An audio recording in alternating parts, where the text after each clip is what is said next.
Welcome to another episode of last week's Comics Today. I'm recording this on Thanksgiving. If you're in the U.S., happy belated Thanksgiving. We're going to start this week with Amazing Spider-Man number 62. I wasn't sure if I was going to continue. I planned on not continuing, and I probably said that back when I read issue 61, because I thought originally that Joe Kelly was writing the whole thing, and he's not, and that upset me. But he did write this one, so I grabbed one more, and I think he's coming back at some point. I did enjoy issue 61. It was more fun than I expected. And it's kind of more of the same. This one's a bit more Spider-Man leaning into magic. He teams up briefly with Black Cat, and that's fun. And these kind of armor hands are well drawn. It reminds me of the Tri-Sentinel. So that's fun. All of that's fun. We've got some Ghost Strange supplying commentary. It's fun. All of this is fun. I don't think there was anything horrifying in this issue like last issue when he had to reconstitute his body after being spaghettified. Oof, nasty stuff. Anyway, so he fights this guy. There's a teleporter. This guy. Kind of a bug face. Teleporter, and he is Peter. Solves it in a surprising and fun way. And then somebody else shows up, and that's kind of it. So, 61 is good. This one's... it starts fun, and then just... I don't know. I don't care. I'll probably check it out if there's another Joe Kelly issue, but I realized this week, and somebody else realized last week, that Kelly Sue DeConnick and Kelly Thompson are two different people. I was confused at one point yesterday. I'm like, I don't know the difference between Joe Casey and Joe Kelly, and I had to go look up who wrote what. I'm like, do I actually like them both? Do I only like Joe Casey and not Joe Kelly? But no, Joe Kelly did I Kill Giants and Immortal Sergeant. Joe Casey did, I think, Wildcats 3.0 and Butcher Baker. So yes, I actually do like them both, even if I don't know on any given day who wrote what. Justice League Unlimited number 1, I don't know. There's potential this might get thrown on the floor. I read this last night. I went through it, and it was an okay book until the last page. It was annoying. It was a somewhat okay book with some annoyances, and like, I mean, I sort of arrived at the idea that this was a war wheel, and they do talk about it later, but this 2-page spread is mostly just a purple wall of confusion. Like, I don't know what else is, this whole section here, I don't know what any of that is. I guess that's another war wheel, but anyway, had a 2-page spread. I should ordinarily be able to tell what I'm looking at on a 2-page spread, and there it is, war wheel. So I can't even really praise Dan Moore, which I ordinarily do with this issue, but I read it, and I was mostly annoyed until the last page, and then I got to the last page, and I'm just like, I'm definitely not reading another issue of this shit. And then I started thinking about what I was going to say when I shoot this, what I'm doing right now. And the more I thought about it, the more upset I got. And I'm like, yeah, I might get thrown on the floor. Because it's so stupid. Mark Waid, Dan Moore, did, I don't know, let's say 25 great issues of World's Finest. And they did probably 6 great issues of Shazam, and this, I mean, if they get the keys to Justice League, it should be better than what this is, which is kind of there's a bunch of shit happening on Earth, and instead of Flash helping out, he's giving a stupid tour to this unknown idiot. Oh god, it's a terrible costume. Anyway, so I was previously upset about a membership card. In this issue, they think that we care about a space station. And look, I don't give two shits. If you can't work in these elements of the space station organically, just don't bother. And wasting time wasting the Flash's time when is happening. Like, what are you doing? What are any of you doing? Real humans writing this and the characters. What are you idiots doing? So there's this here, Black Lightning and Star Sapphire, and he's kind of mansplaining being a superhero to Star Sapphire, and I'm like, what the fuck are you doing? She's been around for like 13 years. She's been in space. She's done some shit. Like, keep your opinions to your fucking self. And then we get to whatever this is, right? So we've got Batman in Costa Rica, and we get to this scene, and I'm like, I have no idea what I'm supposed to be looking at. Is this fire? Is that what's happening? And then we see it from a different angle later. Like, what the fuck is this? I don't know what I'm looking at. It's supposed to be something, and I have no idea. It's like hypercolor alien eggs? I don't know. I have no idea. Right? And then we get to the last page. I'm just like, f you. I do not care at all. I'm done with All In already. And I think there's one more I'm gonna... I have more to say. This is bad. This is not to the level that I expect from Wade and Moore. This is terrible. I guess I didn't throw it on the floor, but it's awful. Falling in Love on the Path to Hell. This is a great issue. Half of it is nakedness, and so we're only going to look at the front half, because otherwise, delicate eyes on YouTube. But we start with this guy, Butcher of Caledonia, and then how he gets to the island, and he does something stupid, because these two are tied to this stake. Where are they? They're tied to this stake, and then thrown into a volcano, which he, not quite single-handedly, because he does use two hands, but after they're thrown into the lava, you get pitched to the lava here, and then he catches them. I'm like, no, you did not. No, you didn't. Like, they're close enough, and the lava's closer. Like, this is my one complaint about the whole issue, is him catching two people tied to a stake, as if that's possible. Anyway, I'm complaining about an afterlife. I'm complaining about physics in the afterlife. All right, that's where I'm at. That is my singular complaint about the issue. Otherwise, it's great. And the last page caught me absolutely by surprise. I'm not going to show it to you. I'll probably talk about it next issue. But holy shit, what is...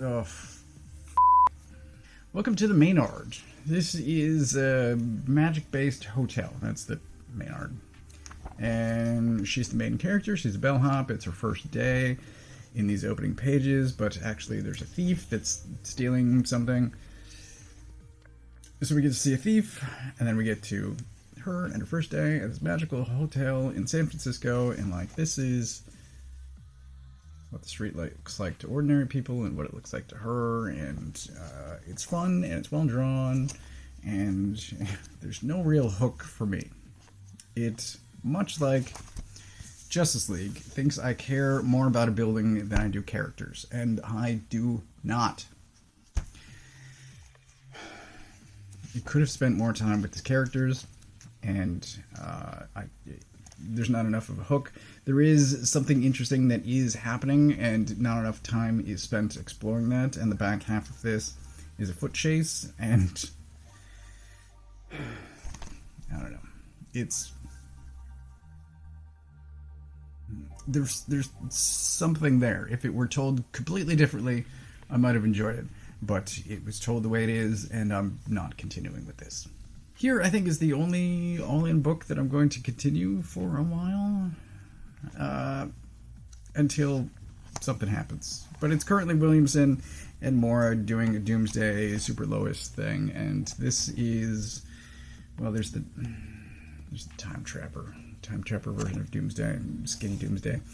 And there's still Doom's Dogs, and, like, it's weird. But something awesome happens with, and then something terrible happens.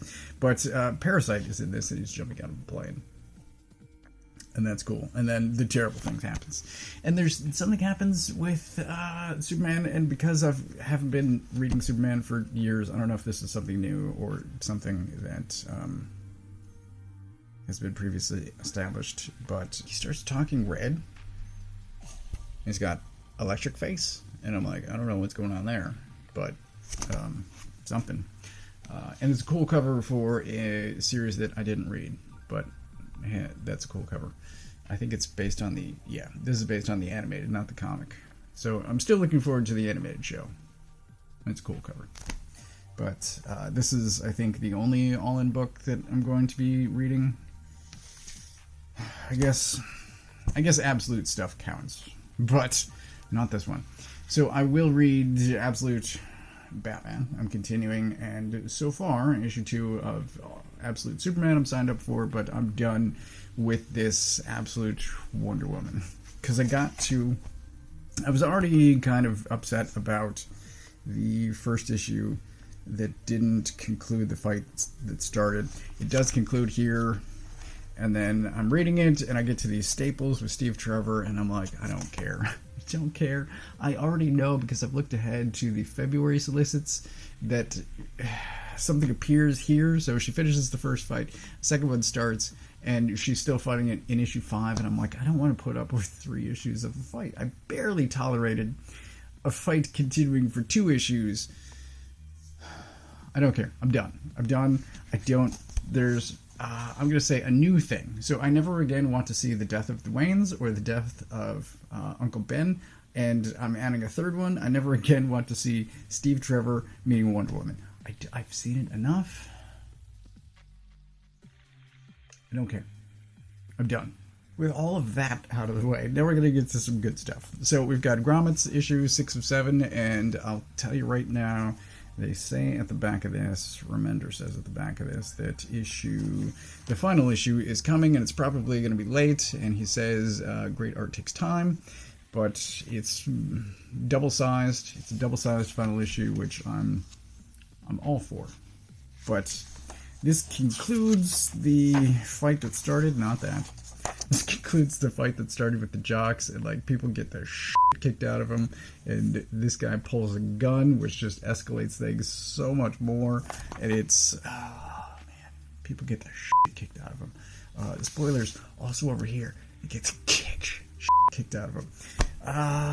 It's great though. Grommets is amazing. It's probably going to be a pick of the week. Probably. I'm thumbing through the rest. There's a good chance. Art's great, story's great. It's amazing. It will be concluded at 7 issues. There will be a trade, I'm sure, next year, but buy this. Get this. It's phenomenal. 2 Rick Remender books in 1 week. So, Napalm Lullaby, this happens in the last couple of issues. Specifically, the last issue of Napalm Lullaby. I think they then went on hiatus for a few months, and it's back now, and this starts weird. It's a very weird start, and it's at the end gets back to something resembling familiarity, but it's weird, and I'm fine with that. And there's a cool chase in this. I want to show you this one particular panel. Right, so he steals this scooter, and he's going down. There's this great chase. And then we get to this, where he jumps some stairs, and look at that crash. It's phenomenal, right? And then a piece falls off. Awesome stuff. Oh, yeah. He hits his fire hydrant. Oh my god. It's amazing stuff. It's great. Love it. Next issue should be even better, because the weirdness is just going to be amped up so much more. Looking forward to it. And hey, speaking of weirdness, that's all this. Just absolute, complete weirdness. And I love it. This is what I want from James Herron. Just draw some weird multicolor monster things. Coloring is Dave Stewart, by the way. But, good God. There's so many monsters in this. Like, just look at his face. And I could just go through every page. Just be like, oh my god, look at this. Look at this. This is what I want from James Herron. This is what I'm getting. I'm so thankful for it. It's awesome. This book is incredible. It's absolutely bizarre. It's batshit insane. And 2 crazy things happen at the end of it. And so it starts as a fight, and then the guy runs away, and just tons of monster stuff happening, and then two things happen at the end of it, and I'm looking forward to both of those. And there's only 2 issues left, and I have no idea how any of this is going to wrap up. He's not prepared for any of it, but it's glorious. It's beautiful. It's so much fun. It's awesome, and also horrifying. Because as I said, he gets the shit kicked out of him. I should show you some of that. I don't know. I'll show you one more thing. I lied. I'm going to show you 2 more things. Right, so here he is. Like I said, he's running away from all these monster things, and there's these 2 old ladies in the street. He stops them in order to stop everyone from running them over. And then they just continue down another street. That's awesome.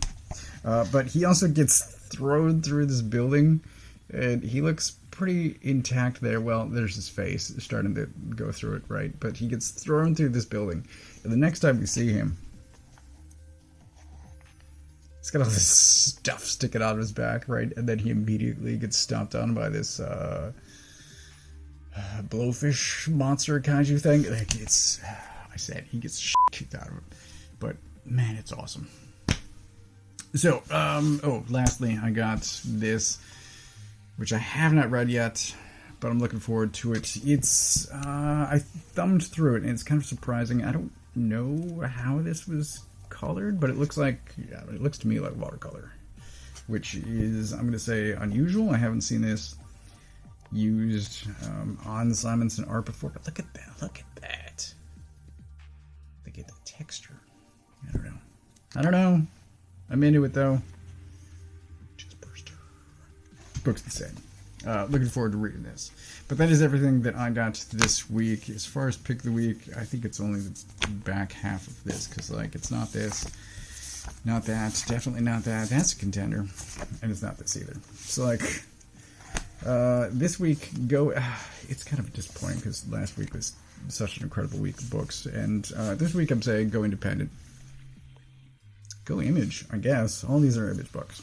Falling in Love, Napalm Lullaby. Not, honestly, the strongest book of the series, but it sets some things up, and, it's a good return. It's a good first issue of a new arc, sort of return after a hiatus to reset the stage. Grommets is incredible. Ultramega is awesome. Go Image this week. But that is everything that I got. I get my books from a local comic shop. If you don't know where yours is, you can use this URL to find the one closest to you. Thanks for watching.